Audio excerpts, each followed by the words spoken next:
Right, it's official folks, this video has no postscripts or footnotes. It's 21:45. So no.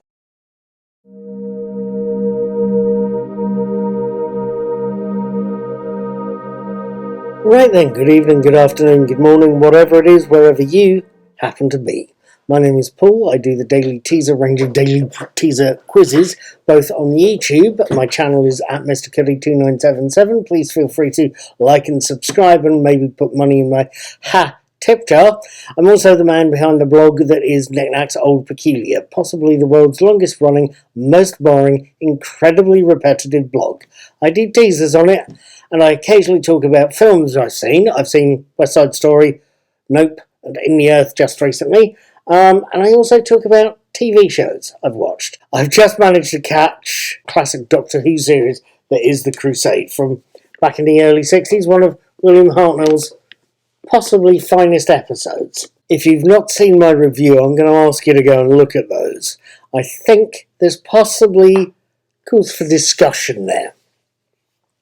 At any rate, I watch TV shows. I've also been watching the Apple TV Plus series For All Mankind, and I've got as far as Series 3. Last night, I got as far as Episode 2, Game Changer.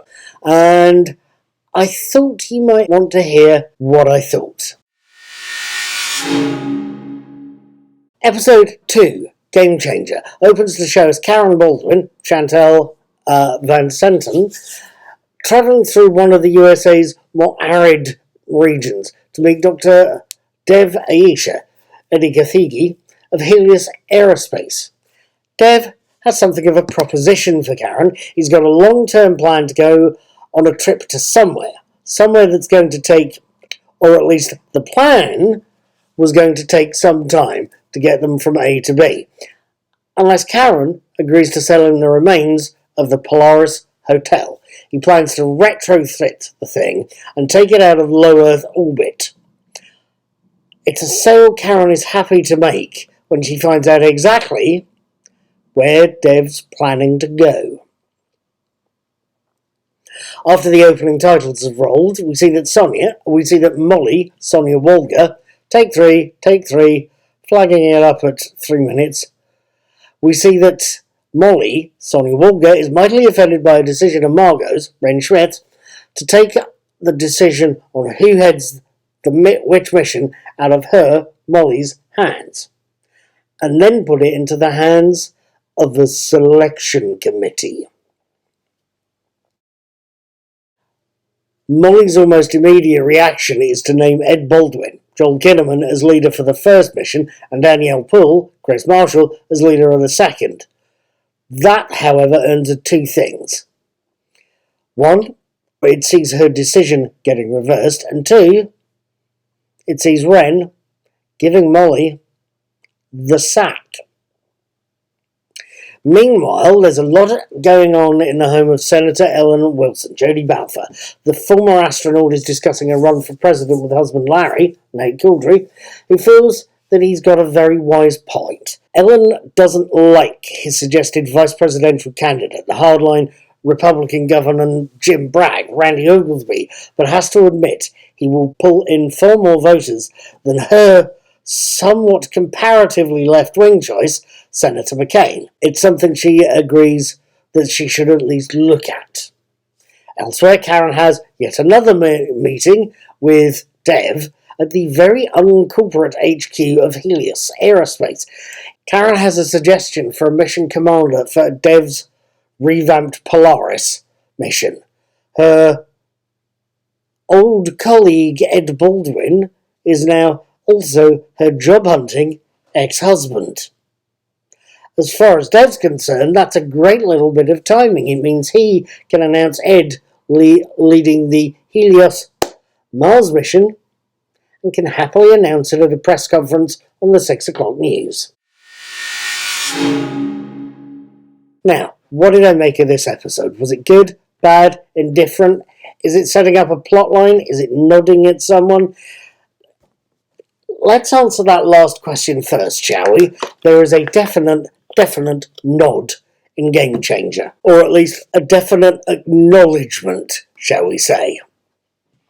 I think many of us familiar with the technology industry over the past, 20 or 30 years would have seen Karen's meeting with Dev at the Helios HQ and would possibly be tempted to feel or think of Google. It had or has a very left field hippie commune, don't be evil, tree hugging, hippity dippity commune type thing. And that's the second time I've said commune. If you're watching this, know who you are.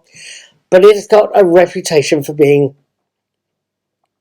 very progressive and less swing. So Dev, claiming his company was both non-hierarchical, wonderfully progressive, there's a part where he takes a straw poll of the workers in the room. It seems very, very reminiscent both of Google and of Facebook. Dev has that kind of feel to him, a sort of a Mark Zuckerberg kind of feel going to him. Or possibly the feeling of a slightly less aggressive version of Charles Manson, possibly. It seems that Helios could look, arguably, like a cult. Arguably. But Dev didn't put me just in mind of Mark Zuckerberg, of Facebook's CEO. Possibly not just him. I saw Dev's big press conference at the end of the episode and didn't immediately think of Facebook's leader. Oh no. For All Mankind is, after all, a series that's made by Apple. The old rainbow Apple logos are all over the kit, noticeably all over the kit the astronauts use to talk to each other. I'm told these days astronauts in the ISS have all got iPads. Don't know quite where they got those from, but there you go. No, you see, and you can possibly guess where I'm going. I watched Idi Gathiji's, I don't know how his name's pronounced, but my apologies to the guy if you're watching. But I watched his character in that scene, that press conference, and the first thing I thought of was Apple's late co-founder and former CEO, Steve Jobs.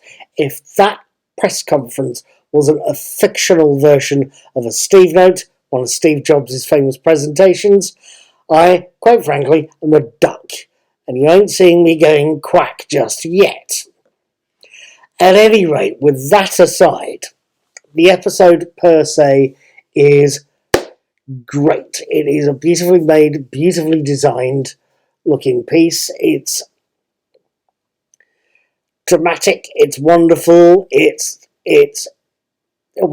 good. It is very good. I don't even know how to describe it to give you a reason for that, but it is a very well made, beautiful looking piece. The regular ensemble as well are all on their toes, especially Sonia Walger as the embattled Molly. I have this thing about the ever so slightly grouchy Starfleet characters. Dr. McCoy, Jet Reno. I like him grouchy, and Molly is another one of those archetypes. But her and the rest of the ensemble cast, the regulars, are all great. And newcomer Idi Gathiji as the charismatic Helios boss is absolutely riveting. Plot-wise, I suspect we're going to have a lot more interesting developments over the next few episodes. Certainly more coherent developments, and certainly more coherent than me developments. At one stage, early on in Game Changer, we see Danny, Casey W. Johnson, confessing his feelings for and to Karen Baldwin, and politely and firmly being given the elbow as gently as possible. When a mildly drunk Ed later turns up at Karen's, we, but not they, can see the car parked over the street.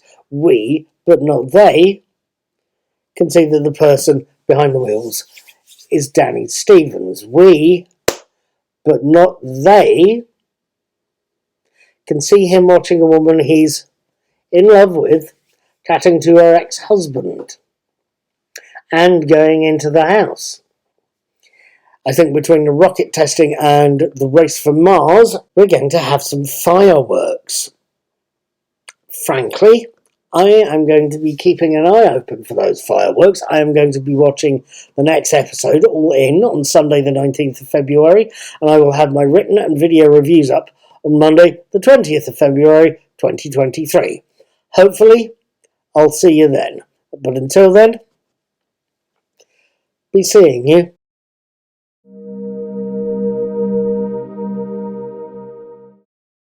I was right, you know. There's no postscript.